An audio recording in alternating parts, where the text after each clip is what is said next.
प्यारे छात्रों, आज के शैक्षणिक कार्य का उद्देश्य है नाइट्रेशन का मैकेनिज्म बताना।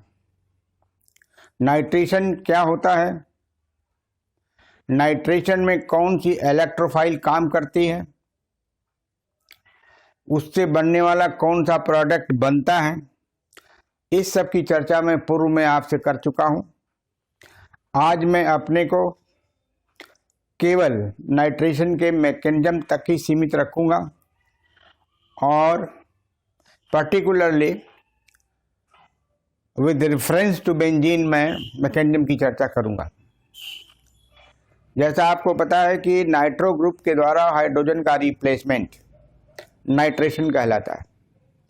जब यह हाइड्रोजन एरोमेटिक रिंग से रिप्लेस किया जाता है तब उसको एरोमेटिक सब्स्टिट्यूशन कहा जाता है। क्योंकि यह सब्स्टिट्यूशन इलेक्ट्रोफाइल से प्रेरित होता है, इलेक्ट्रोफाइल के अटैक के कारण होता है, इसलिए इसको कहते हैं इलेक्ट्रोफिलिक एरोमेटिक सब्स्टिट्यूशन। तो आइए mechanism of nitration with reference to benzene, mechanism of nitration with reference to benzene, ये ऑलरेडी लिखा हुआ है। आप देखें इस रिएक्शन को, नाइट्रेशन हो रहा है बेंजीन का in presence of nitric acid and concentrated H2SO4। तो nitration of benzene is represented as this is benzene, this is nitric acid and this is sulphuric acid. Nitric acid is concentrated, this is concentrated, sulphuric acid is concentrated. Sulphuric acid catalyst का काम करता है और यह जो nitric acid है ये nitronium ion generate करता है। तो nitronium ion generating NO2 plus generating है।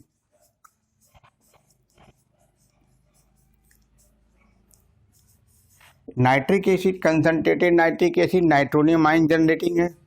यह H2SO4 कैटलिस्ट का काम करता है जो नाइट्रोनियम आयन की जनरेशन में हेल्प करता है। बनने वाला प्रोडक्ट नाइट्रोबेंजीन है। तो और साइड प्रोडक्ट के रूप में, बाई प्रोडक्ट के रूप में वाटर लिबरेट होता है। अब आप देख रहे हैं कि रिंग से हाइड्रोजन निकल रहा है और जिस बॉन्ड से हाइड्रोजन निकला है उसी पोजीशन पर या उसी कार्बन एटम पर नाइट्रो ग्रुप आ गया है। तो यह जिससे प्रतीत होता है कि यह एक सब्स्टिट्यूशन रिएक्शन है। तो दिस रिएक्शन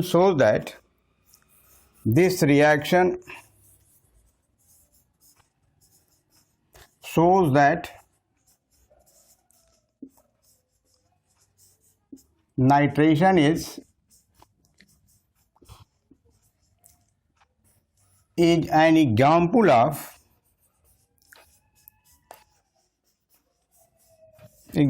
of electrophilic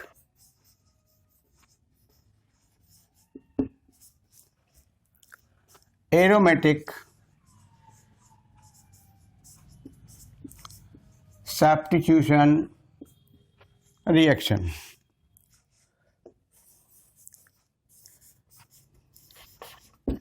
यह इलेक्ट्रोफिलिक एरोमेटिक सब्स्टिट्यूशन रिएक्शन का एग्जाम्पल है क्योंकि एरोमेटिक रिंग से हाइड्रोजन जो लगा हुआ है रिप्लेस होता है, इसके स्थान पर नाइट्रो ग्रुप NO2 ग्रुप आ जा रहा है तो नाइट्रोबेंजीन बन रहा है। तो replacement of hydrogen bye nitro group is called nitration. The replacement of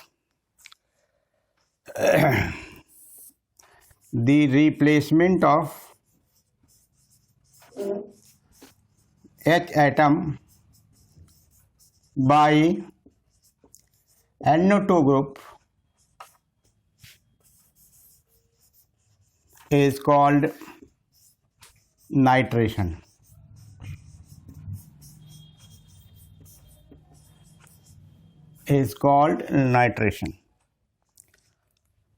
So this is about this reaction. It is electrophilic aromatic substitution reaction. Hydrogen atom is replaced by the nitro group, so it is nitration. Now question is, what is mechanism of nitration?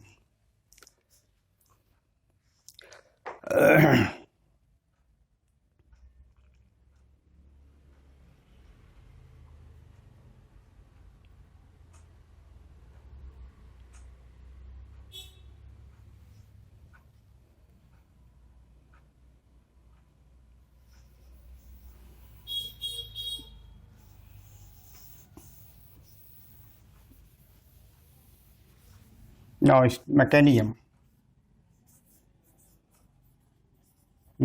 of nitration.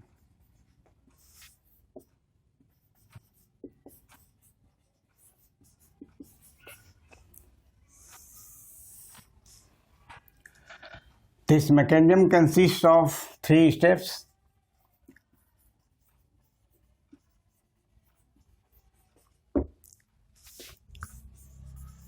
Consists of 3 steps.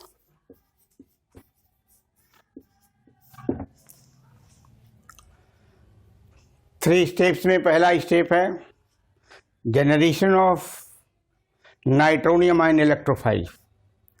यह जो nitronium ion generate होता है वह concentrated HNO3 और concentrated H2SO4 के reaction से होता है। तो स्टेप 1 इज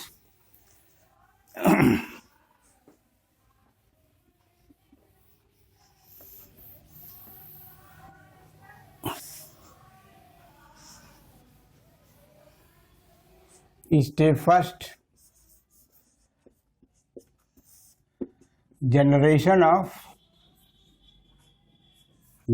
मीन्स उत्पन्न होना, generation of nitronium ion electrophile.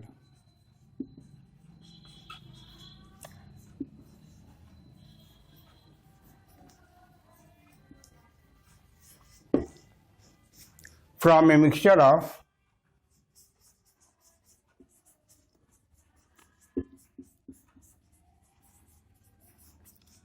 concentrated HNO3 and concentrated H2SO4.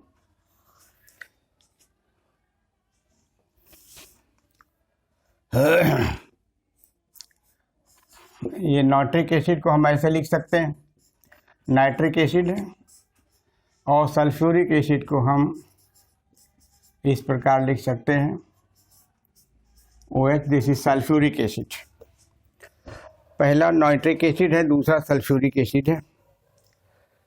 अब इसमें दोनों एसिड हैं, यह भी एसिड है और यह भी एसिड है, लेकिन दिक्कत क्या है, एक एसिड बेस का काम करता है, एक एसिड बेस का काम करता है। यह बेस का काम करता है क्योंकि यहाँ पर H+ है, ये सल्फ्यूरिक एसिड ये है, एक कैटलिस्ट भी है, कैटलिस्ट भी है, प्रोटॉन डोनर भी है, कैटलिस्ट, प्रोटॉन डोनर। अच्छा, प्रोटॉन डोनर है तो एसिड भी है, 3 काम, कैटलिस्ट भी है, प्रोटॉन डोनर भी है और एसिड तो है ही। ये क्या करता है कि अपने इस प्रोटॉन को इसको दे देता है, इस लोन पेयर को दे देता है। तो ये जो नाइट्रिक एसिड लिखा हुआ है, जब प्रोटॉन एक्सेप्ट कर लेगा तो कैसा बिहेव करेगा, एक्ट्स एज बेस।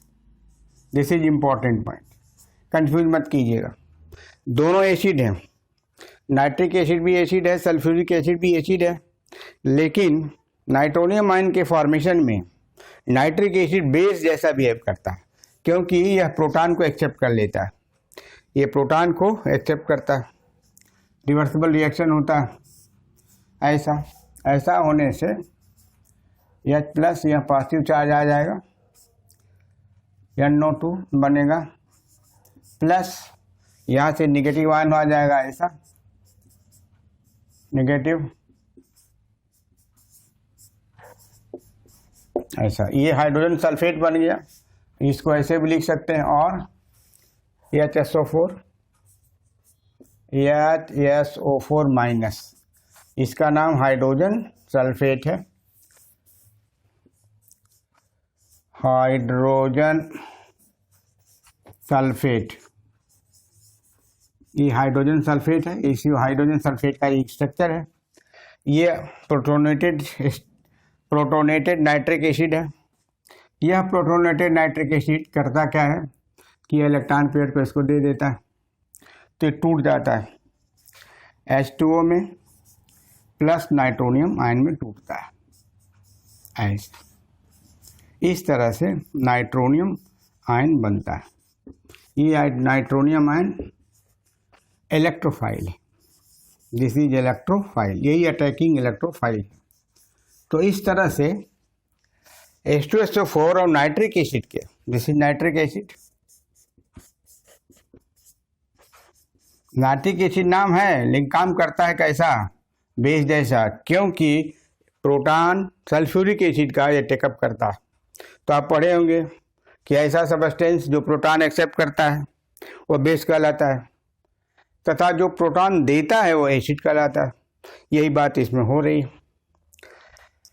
तो इस तरह से स्टेप 1 में फॉर्मेशन ऑफ नाइट्रोनियम आयन होता है, किससे, बाय द इंटरेक्शन ऑफ और by the reaction between the nitric acid and the sulphuric acid.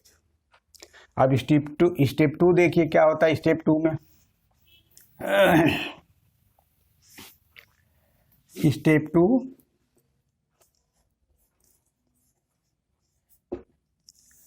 ये जो नाइट्रोनियम आयन बनता है वह बेंजीन पर अटैक करता है। अटैक करने से एक कार्बोकेटायन इंटरमीडिएट बनता है जो रिजोनेंस के द्वारा स्टेबल होता है। तो सेकेंड स्टेप में है attack of nitronium ion benzene, attack या ऐसे लिख सकते हैं formation of carbocation intermediate,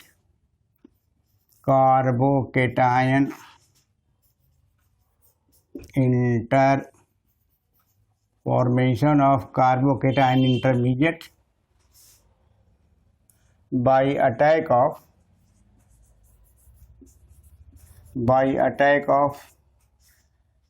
nitronium ion on benzene। तो formation of carbocation intermediate by attack of nitronium ion on benzene. This carbocation is resonance stabilized. The carbocation is resonance stabilized. ये resonance के द्वारा stable होता है, resonance stabilized।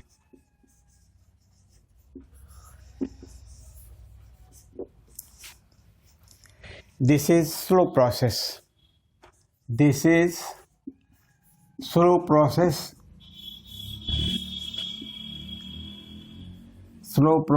Hence rate determining step.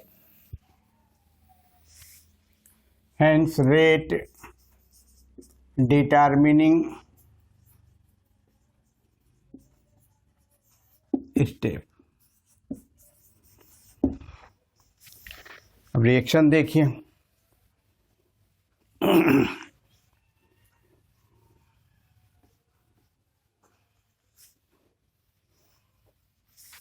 ये आपका benzene है,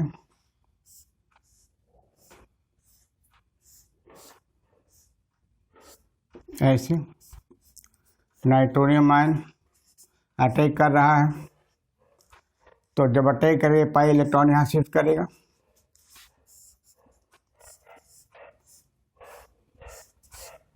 positive charge आ जाएगा, hydrogen जो छिपा हुआ बाहर आ जाएगा, ये NO2 हो जाएगा और ये हो जाएगा। This is carbocation, positive charge carbon पर आ गया, ये पाई इलेक्ट्रॉन शिफ्ट कर गया। इस पाई बॉन्ड, ये पाई इलेक्ट्रॉन जो है नाइट्रोनियम आयन के साथ बॉन्ड बना लिया, ये बॉन्ड बना हुआ है, हाइड्रोजन ऑलरेडी इसमें छिपा हुआ था बाहर कर दिया, ये कार्बोकेटाइन है। ये कार्बोकेटाइन रिजोनेंस स्टेबलाइज्ड है। कैसे, ये सिर्फ बॉन्ड यहाँ शिफ्ट करता है,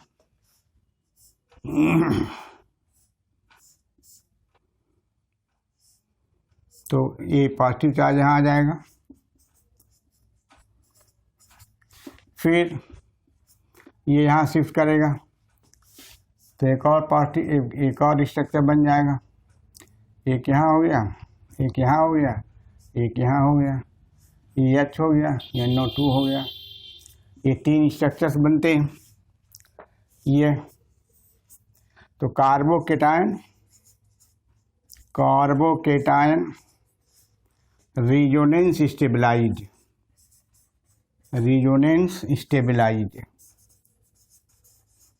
और जब कोई चीज़ रिजोनेंस के द्वारा स्टेबल होती है तो उसका एक रिजोनेंस हाइब्रिड भी जनरेट होता है।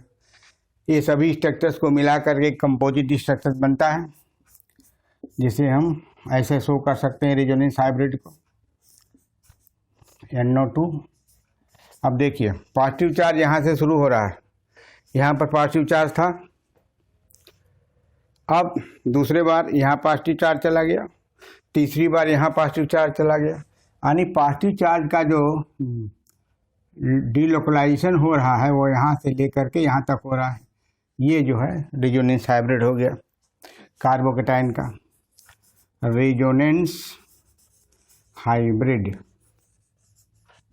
ऑफ कार्बोकेटाइन हो गया।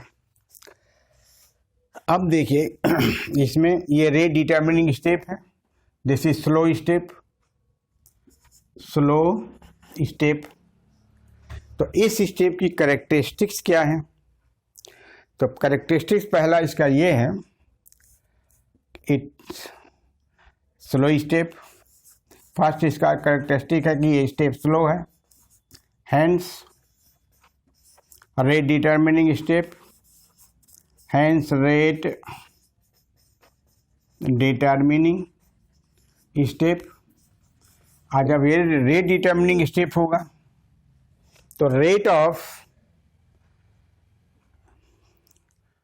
Nitration is proportional to rate of nitration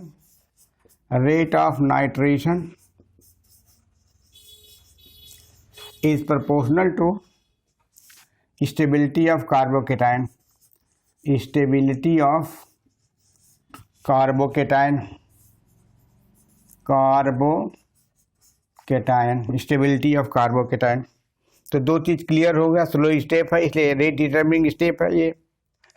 दूसरा रेट ऑफ नाइट्रेशन प्रोपोर्शनल होगा स्टेबिलिटी ऑफ द कार्बोकेटाइन के। और तीसरा जो इम्पोर्टेंट पॉइंट है कि यह जो रिएक्शन है वह इंडो या कह सकते हैं कि इंडोथर्मिक रिएक्शन है। It is endothermic reaction, it is endothermic reaction, endothermic reaction.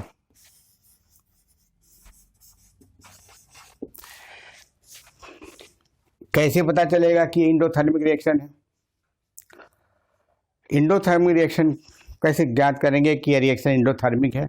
वो एक मैं आपको हिंट देता हूँ।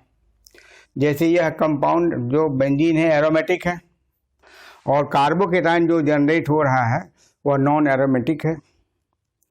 तो एरोमेटिक कंपाउंड की स्टेबिलिटी एक्स्ट्रा होती है और नॉन एरोमेटिक कंपाउंड की स्टेबिलिटी कम होती है, अर्थात एनर्जी नॉन एरोमेटिक में ज़्यादा होती है।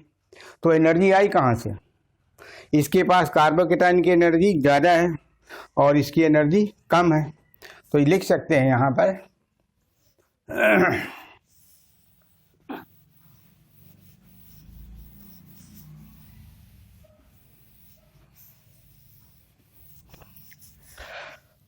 अगला point, carbocation is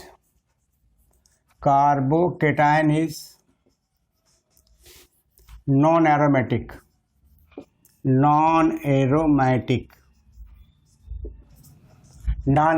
means high energy he species है, हाई एनर्जी केटायन है। ये कार्बोकेटाइन जो हाई एनर्जी केटायन है। But benzene is aromatic, aromatic है, इसका मतलब लो एनर्जी स्पीसीज है, ये लो एनर्जी मॉलिक्यूल है। अब इससे देखिए कि जब लो एनर्जी मॉलिक्यूल यानी बेंजीन ज़्यादा स्टेबल है, इसका मतलब इसके पास एनर्जी कम है, और लो एनर्जी के कंपाउंड से हाई एनर्जी की स्पीसीज बन रही है, इसका मतलब क्या हुआ कि वह जो बनने वाली स्पीसीज है एनर्जी एब्जॉर्ब कर रही है। बनने वाली जो स्पीसीज कार्बोकेटाइन है वो एनर्जी एब्जॉर्ब कर रही है। तो कैसा रिएक्शन बोला जाएगा, आप जानते हैं यह रिएक्शन कैसा है, endothermic reaction, energy gain reaction. Hence step 2 is energy gain reaction. Energy gain reaction, इसको दूसरे शब्द में कह सकते हैं एंडोथर्मिक। एंडोथर्मिक और एक और टर्म आया है इंडरजोनिक।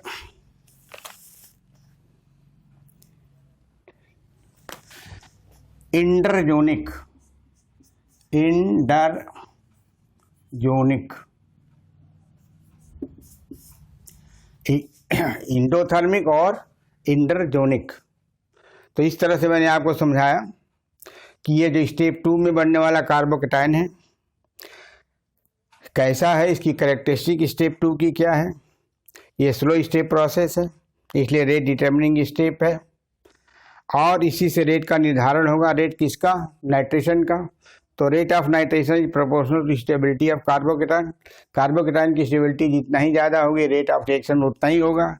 लेकिन विशेष बात यह है कि यहाँ हम कंपैरिजन नहीं कर रहे हैं, यहाँ पर तो आपका सबस्ट्रेट पर केवल बेंजीन है। बेंजीन के रिफरेंस में मैं नाइट्रेशन का मैकेनिज्म पढ़ा रहा हूँ, कई कंपाउंड नहीं है कि कंपेयर किया जाए।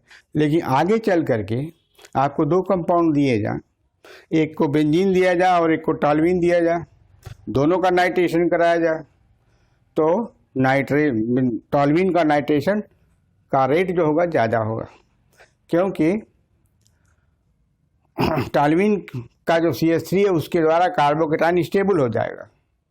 तो वह मैटर आगे का है, इस समय वर्तमान में उसकी कोई आवश्यकता नहीं है, लेकिन ये जानते रहिए। और मैं लिखा है कि it is endothermic reaction, reason भी बता दिया कि क्या है क्यों है, इसका लिख लिया आपने। कार्बोकेटाइन इज नॉन एरोमेटिक यानी हाई एनर्जी केटाइन है, but benzene is aromatic means low energy molecule है। Hence step 2 is energy gain reaction, कम एनर्जी से अधिक एनर्जी का आयन बन रहा है, इसका मतलब एनर्जी गेन रिएक्शन है, जिसको हम कहते हैं इंडोथर्मिक और इंडरजोनिक रिएक्शन।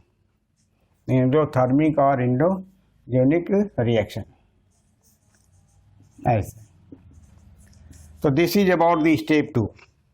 अब स्टेप 3 में क्या होता है, in step 3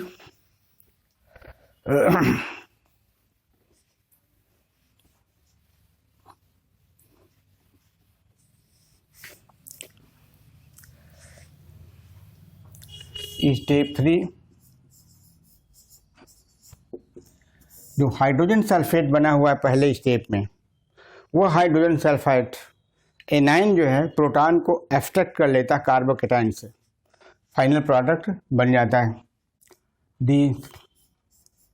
in this step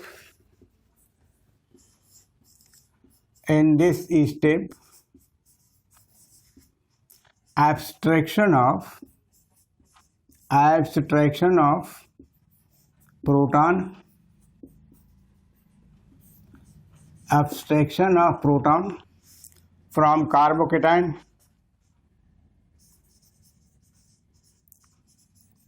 takes place by hydrogen sulfate anion. Hydrogen sulfate anion producing the nitro product, producing the nitrobenzene। देखिए यहाँ पर उसमें से एक स्ट्रक्चर हम ले लेते हैं, एक कार्बोकेटाइन का स्ट्रक्चर कोई सेलेक्ट कर लिया, ये आपका हाइड्रोजन है, ये आपका नाइट्रो ग्रुप है, ये पॉजिटिव चार्ज है, और यहाँ पर डबल बॉन्ड है, यहाँ पर डबल बॉन्ड। ये हाइड्रोजन सल्फेट ऐसे बनाया हुआ है, ऐसा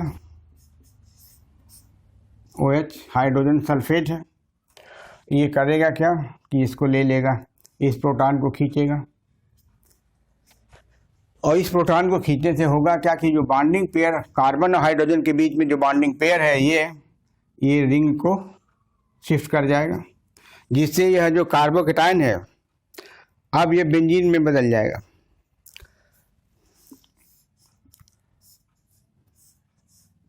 ऐसा डबल बॉन्ड आ जाएगा, ऐसा हो जाएगा, NO2 बन जाएगा, प्लस सल्फ्यूरिक एसिड बच जाएगा, ये H2SO4 बच जाएगा। एक कैटलिस्ट है, कैटलिस्ट आप जानते ही हैं कि रिएक्शन को तो स्टार्ट करता है और लास्ट में अनचेंज बच जाता है, तो एक कैटलिस्ट है। ये आपका नाइट्रोबेंजीन है, प्रोडक्ट है। अब जरा हम एनर्जी की चर्चा कर लेते हैं, इसके इस संदर्भ में एनर्जी पर क्या प्रभाव पड़ता है। देखिए, ये हाई एनर्जी का है, हाई एनर्जी, और जो प्रोडक्ट बनता है लो एनर्जी का है, लो एनर्जी का। तो हाई एनर्जी का रिएक्टेंट या केटायन जब लो एनर्जी के प्रोडक्ट में बदलता है तो ऊर्जा निकलेगी, तो ऊर्जा देनी पड़ेगी। तो साफ साफ आप जानते हैं कि इससे ऊर्जा निकलेगी, इसकी ऊर्जा निकल जाएगी, ये स्टेबल कंपाउंड हो जाएगा, बेंजोनाइडल स्ट्रक्चर गेन करेगा, एरोमेटिक हो जाएगा। तो यह जो स्टेप है, step 3 is exothermic step. Step 3 is exothermic in nature. तो यहाँ लिख सकते हैं कि स्टेप 3 इज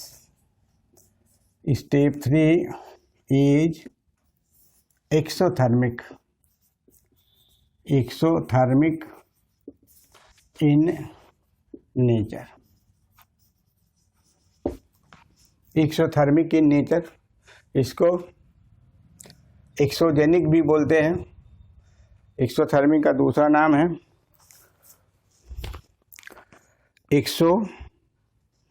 एक्सर्जेनिक, एक्सर्जेनिक भी कहते हैं। इससे आपका काम चल जाएगा। Exothermic is sufficient. तो आपका नेट कंक्लूजन क्या है? नाइट्रेशन जब कराते हैं तो नेट कंक्लूजन क्या है? नेट कंक्लूजन ये है, पहला कि नाइट्रोनियम आयन के प्रेजेंस में नाइट्रेशन होता है। यह नाइट्रोनियम आयन H2SO4 और HNO3 के रिएक्शन से बनता है।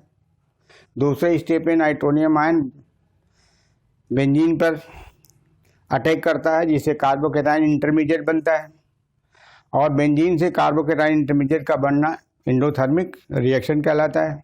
यह स्लो स्टेप है, और रेट का जो नाइट्रेशन का जो रेट है वो कार्बोकेटायन की स्टेबिलिटी पर डिपेंड करता है। और थर्ड स्टेप में क्या है कि उस कार्बोकेटायन से हाइड्रोजन अब्स्ट्रैक्ट किया जाता है हाइड्रोजन सल्फेट आयन के द्वारा, और प्रोडक्ट बन जाता है। लेकिन जो थर्ड स्टेप है वह स्टेप फास्ट होता है। This is fast step. तो इस तरह से 3 स्टेप्स में नाइट्रेशन कंप्लीट होता है। Thank you very much.